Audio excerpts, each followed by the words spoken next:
Hello friends, के S R academy commerce institute के YouTube channel पर एक बार फिर से आपका हार्दिक स्वागत है। आईटीआर-यू क्या है? आईटीआर-यू कौन फाइल कर सकता है, आईटीआर-यू कौन फाइल नहीं कर सकता है, और आईटीआर फ्यूल अपडेटेड रिटर्न्स क्या है, ये हमने पिछले वीडियो के अंदर कवर कर लिया था सर। तो आज की वीडियो में हम देखते हैं कि आईटीआर-यू को फाइलिंग कैसे किया जाता है, यानी कि अपडेटेड रिटर्न्स जो है उसको किस तरह से फाइल किया जाता है। इस रिटर्न के अंदर हमें कौन कौन सी इंफॉर्मेशन प्रोवाइड करनी होती है, ये हम इस वीडियो के अंदर कवर करने वाला है। वीडियो थोड़ा सा लंबा होने वाला है, लेकिन अगर आप पूरा चाहते हैं, पूरा देखना चाहते हैं कि सर आईटीआर यू किस तरह से फाइल किए वो सीखना चाहते हैं, तो आप इस वीडियो को लास्ट तक देखिएगा। सबसे पहले से हम समझते हैं यहाँ पे, ये है सर हमारा ITR, income tax return updated return. Income tax updated return for persons to update income within 24 month from the end of the relevant assessment year. That means कि आप अपडेटेड रिटर्न 24 मंथ तक file कर सकते हैं। तो अभी हम ये जो अपडेटेड रिटर्न है ये कब तक फाइल कर सकते हैं सर? 1920 एंड 2021 फिनेंशियल ईयर के अपडेटेड रिटर्न हम अभी फाइल कर सकते हैं। अब सर यहाँ पर हमें ये देखना है, सबसे पहले पार्ट है सर हमारा general information section 139 sub section 8A। यहाँ पर आपको पेन नंबर इंटर करना है। पेन नंबर के बाद में यहाँ पर जैसे आएगा आपका नेम आ जाएगा A2 के अंदर, और आधार नंबर 12 डिजिट्स के जो आपके आधार नंबर है वो आपको यहाँ पर इंटर करना है। ये आपकी एक नॉर्मल इंफॉर्मेशन है।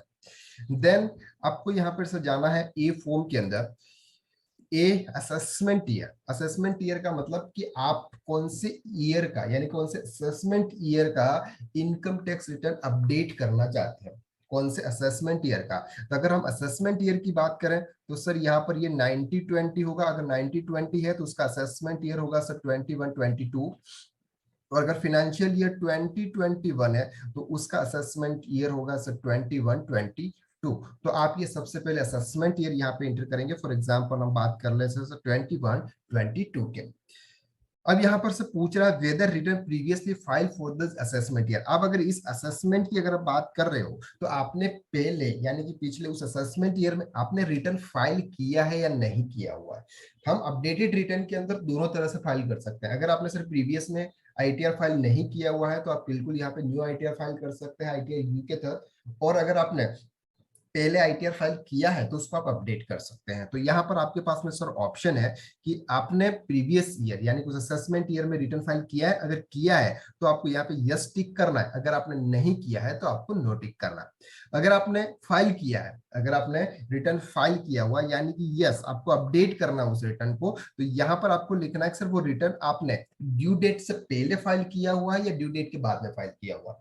जैसे हमारी ड्यू डेट फॉर एग्जांपल 31 जुलाई थी, तो 31 जुलाई के पहले आपने फाइल किया था या 31 जुलाई के बाद में फाइल किया था। तो अगर आपने पहले फाइल किया था तो इस ऑप्शन पे आपको टिक करना होगा, और अगर बाद में आपने फाइल किया होता तो आपको अदर के ऑप्शंस पे टिक करना होगा। ओके, यहाँ पर ये जो ऑप्शंस अभी एक्टिवेटेड है ये तब के जब आपने प्रीवियस ईयर रिटर्न फाइल किया है तो, और अगर नहीं किया है तो इस ऑप्शन के ऊपर आपको ध्यान नहीं देना है। अब यहाँ पर देखते हैं कि सर हाँ हमने प्रीवियस ईयर में रिटर्न फाइल किया था, तो यहाँ पर आपको एक्नोलेजमेंट नंबर लिखना है sir. If applicable enter from file acknowledgement number और receipt number, date of filing original return. यानी कि जब आपने सर रिटर्न फाइल किया था, असेसमेंट ईयर का रिटर्न फाइल किया था आपने, फॉर एग्जांपल हम बात करते हैं फाइनेंशियल ईयर 1920, असेसमेंट ईयर 2021, तो 2021 के आपने रिटर्न फाइल किए थे, 2021 के आपने रिटर्न फाइल किए थे, तो उनका एक एक्नोलेजमेंट आता है आईटीआर फाइल। तो वो एक्नोलेजमेंट अब आपको यहाँ पे इंटर करना है, उसकी जो डेट थी उसका मंथ और ईयर यहाँ पर आपको इंटर करना है। आईटीआर टाइप और ड्रॉप डाउन, आपने कौन सा आईटीआर फाइल किया था, यानी कि आईटीआर 1, आईटीआर 2, आईटीआर 4, 5, 6, 7, कौन सा आईटीआर आपने फाइल किया था और उसका एक्नोलेजमेंट नंबर क्या था और उसकी डेट क्या थी। ये डिटेल्स आपको प्रोवाइड करनी है। कब करनी है? जब आपने प्रीवियस में अगर रिटर्न फाइल किया था तो, और अगर नहीं किया था तो कोई कंडीशंस नहीं है सर, आपको कोई करने की जरूरत नहीं है। Are you eligible for filing updated return as per condition laid on first, second and third provision section 139(8)(a)? Sir आपको वहां पर कुछ कंडीशंस दे रखी थी, वो कंडीशंस मैंने पिछले वीडियो के अंदर आपको बता दी है। अगर वो कंडीशंस, अगर वो वीडियो आपने नहीं देखा है तो आप पहले वाला वो वीडियोस देख लीजिए, उसकी लिंक मैं आपको डिस्क्रिप्शन के अंदर शेयर कर दूंगा। तो यहाँ पर आपको ऑप्शंस करना है सर हाँ बिल्कुल है, तो आप यस कीजिएगा। Then Please choose the ITR form for updating your income. ITR 1 to 7 selected from drop down file as per details made available e-filing utility. Sir आपको ये कौन से रिटर्न के अंदर आपको अपडेटेड करना है? आपको ITR 1 से लेके ITR 7 तक, तो आप ये मान के चलिए सर हमको ITR 1 के अंदर अपडेट करना है, तो यहाँ पर आपके ड्रॉप डाउन लिस्ट आ जाएगी जिसमें से आपको क्या सिलेक्ट करना है सर? ITR 1 सेलेक्ट करना है क्योंकि आप इसमें चेंजेस चाहते हैं। ओके ओके सर, इसके बाद ऑप्शन है सर आपके यहाँ पे reason for updating your income. Sir अगर आप इनकम टैक्स रिटर्न प्रीवियस में फाइल किया हुआ है, आप इसको अपडेट करना चाहते हैं, तो किस रीजन के थ्रू इसको आप अपडेट करना चाहते हैं? क्योंकि हमने प्रीवियस वीडियो के अंदर देखा था कि सर आपका रीजन परफेक्ट होना चाहिए। अगर आपको ITR व्यू फाइल करना है तो आपका रीजन क्या होना चाहिए? परफेक्ट होना चाहिए। तो यहाँ पर सर पहला सबसे ऑप्शन है रिटर्न प्रीवियसली नॉट फाइल, यानी कि अगर आप ITR व्यू फाइल कर रहे हैं तो सबसे पहला क्या है कि सर आपने प्रीवियस में कोई रिटर्न फाइल नहीं किया था, इसलिए आप ITR व्यू फाइल करना चाहते हैं, तो इस ऑप्शन के ऊपर आप टिक करेंगे। सेकंड है sir income not reported correctly. Sir आपने इनकम टैक्स तो रिटर्न फाइल किया था, लेकिन उसके अंदर प्रॉपर आपने इनकम रिपोर्ट नहीं करी थी, आपने कुछ ना कुछ छुपाया था और बाद में आपको पता चला कि सर छुपाना अच्छी बात नहीं है, तो आप यहाँ पे कर सकते हो। देन ऑप्शन है sir wrong heads of income. Sir आपने प्रॉपर तरीके से डिटेल्स तो फिलअप करी थी, आपकी सभी जो इनकम्स थी वो तो आपने फिल करी थी, लेकिन आपने क्या गलत हेड चूज कर लिया था, क्योंकि इनकम टैक्स के 5 हेड्स होते हैं, उसमें से आपने रॉन्ग हेड सेलेक्ट कर लिया था। तो अब आप ये चाहते हैं कि सर हमारी वो इनकम सैलरी नहीं होके हाँ बिजनेस की थी, तो हम वो इनकम बिजनेस के अंदर आप इसको चेंज कर सकते हो। नेक्स्ट ऑप्शन है reduction of carry forward losses. Sir आपकी जो लॉसेस थे उसको आप कैरी फॉरवर्ड कर रहे हो, और उस लॉसेस को आप अगर रिड्यूस करना चाहते हो, उस लॉसेस को अगर आप रिड्यूस करना चाहते हो तो आप ITR यू फाइल कर सकते हो। Reduction of unabsorbed depreciations and section 115 जेबी 115 जैसी और रॉन्ग रेट ऑफ टैक्स, अगर आपने रॉन्ग रेट ऑफ टैक्स या फिर अदर कोई ऑप्शन है। तो सबसे पहले सर ये ऊपर के 2 3 4 ऑप्शन ही सबसे इंपॉर्टेंट है। आप कोई भी पर्सन इस 4 ऑप्शन के थ्रू ही रिटर्न अपडेटेड करेगा, या तो उसने प्रीवियस में रिटर्न फाइल नहीं किया होगा तो सही इनकम नहीं दिखाएगी, सही इनकम दिखाइए तो गलत हेड चूज कर लिया, अगर लॉस हो रहा है तो लॉस को कम करेगा। तो इसमें से किसी भी एक ऑप्शंस के ऊपर आपको क्लिक करना होगा। नेक्स्ट है sir are you filing the updated returns during the previous period. अब हमने ये देखा था कि सर आप ITR यू जो है ये आपका असेसमेंट ईयर फिनिश होने के 2 साल तक आप कर सकते हो, यानी कि आपको यहाँ पर 12 मंथ और 24 मंथ का टाइम दिया जाता है। तो अगर आप 12 मंथ के अंदर अंदर कर रहे हो तो आपको एडिशनल टैक्स के रूप में 25% पे करना है, यानी कि जो टैक्स है उसका 25% पे करना है। और अगर आप विद इन 12 मंथ यानी कि 12 महीने से ज्यादा और 24 मंथ से कम में आप कर रहे हो तो जो भी टैक्स पेबल है उसका आपको 50% एडिशनल टैक्स पे करना पड़ेगा। ये हमने प्रीवियस वीडियो में कवर कर दिया था सर। तो अब आपको ये देखना है कि अगर आप 1920 का फाइल कर रहे हैं, इसका मतलब आप 12 मंथ से ज्यादा का कर रहे हैं, आपके 2 साल कंप्लीट होने आए। तो यहाँ पर आप क्लिक करेंगे सर इस ऑप्शन के ऊपर। अगर आप 2021 का कर रहे हैं तो आप यहाँ पे क्लिक करेंगे सर 12 मंथ के अंदर अंदर। ओके, तो किसी एक ऑप्शन के ऊपर आपको क्लिक करना है। इसके बाद ऑप्शन है sir are you filing the updated return to reduce carry forward loss और अनएब्जॉर्ब्ड डेप्रिसिएशन और टैक्स क्रेडिट। अगर आप इन तीनों ऑप्शंस, यानी कि मैंने आपको यहाँ पर अभी क्लियर कर दिया कि ये 3 ऑप्शंस आपको यहाँ पे दिख रहे हैं, ये तीन ऑप्शंस के थ्रू अगर आप रिटर्न फाइल कर रहे हैं तो आपको इस ऑप्शन पे क्या करना होगा सर? टिक करना होगा। लेकिन अगर इन तीनों ऑप्शंस में कोई नहीं है तो आप इसको क्या करिए सर? नो कर दीजिएगा। ओके, देन इफ यस, अगर यस है तो यस है ही नहीं सर, हमने यहाँ पे नो किया हुआ है, इसलिए आपको इस ऑप्शन के ऊपर ध्यान नहीं देना है।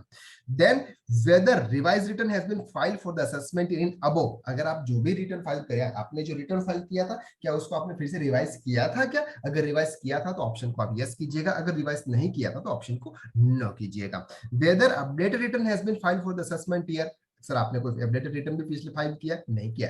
हमने आपको पिछले वीडियो के अंदर बताया था कि साल में एक ही बार आपका ITR यू आप फाइल कर सकते हो, साल में एक ही बार आप ITR यू फाइल कर सकते हो, दोबारा फाइल नहीं कर। एक बार अगर आपने फाइल कर दिया इसका मतलब वो क्या हो गया सर? फिक्स हो गया, उसको आप रिवाइज नहीं कर सकते। ओके सर, तो ये थे तो जो जनरल इंफॉर्मेशन आपको यहाँ पे दे रखी है।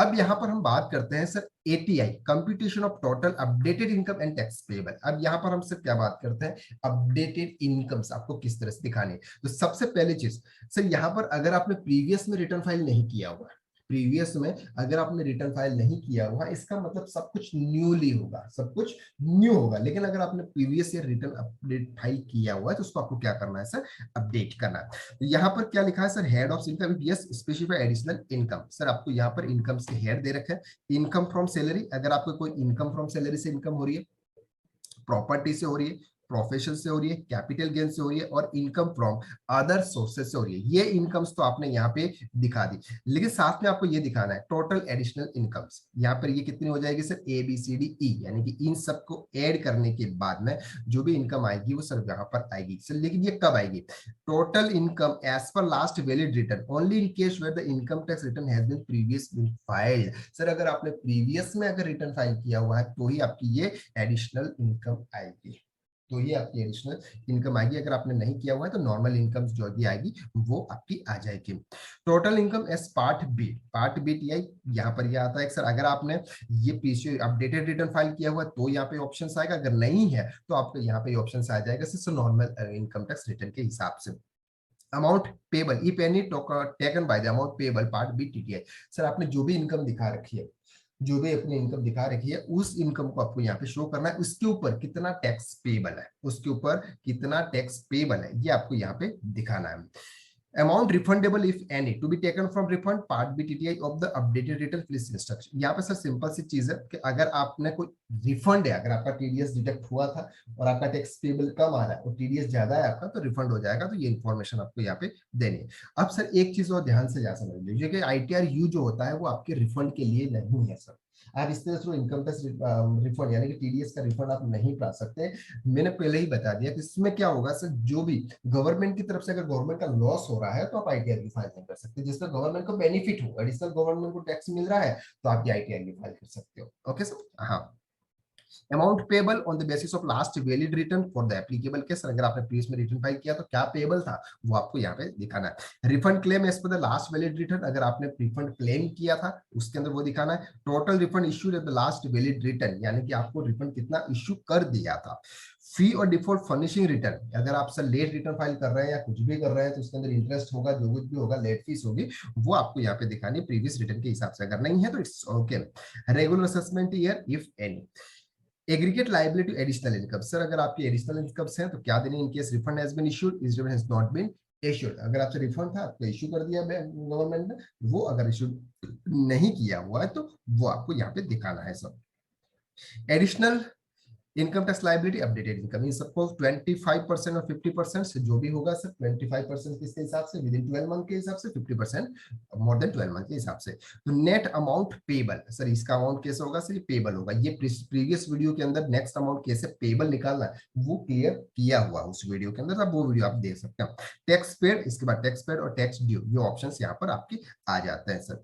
देन यहाँ पर ऑप्शन से नेक्स्ट 40 नंबर का, ये सिर्फ क्या है, tax payment only as per updated return. Sir आपको अपडेटेड रिटर्न के हिसाब से अगर आपने टैक्स पे किया था तो वो आपको यहाँ पे शो करना है बीएसआर कोड के थ्रू, ये सीरियल नंबर जब हम टैक्स का पेमेंट करते हैं तो ये डिटेल्स आपको वहां पे आ जाती है।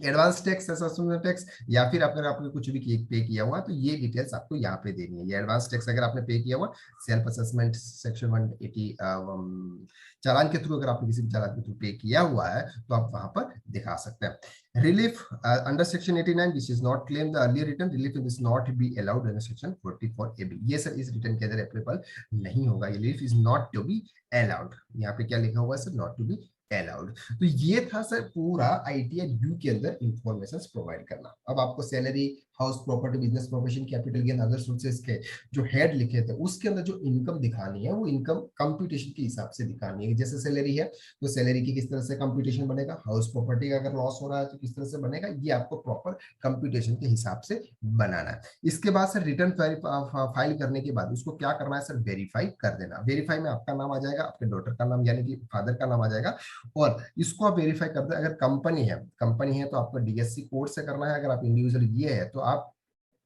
वेरिफिकेशन कोड के थ्रू आप कर सकते हो। तो यहाँ पर डेट आ जाएगी, यहाँ पर सिग्नेचर्स ऑटोमेटिकली आ जाएगा।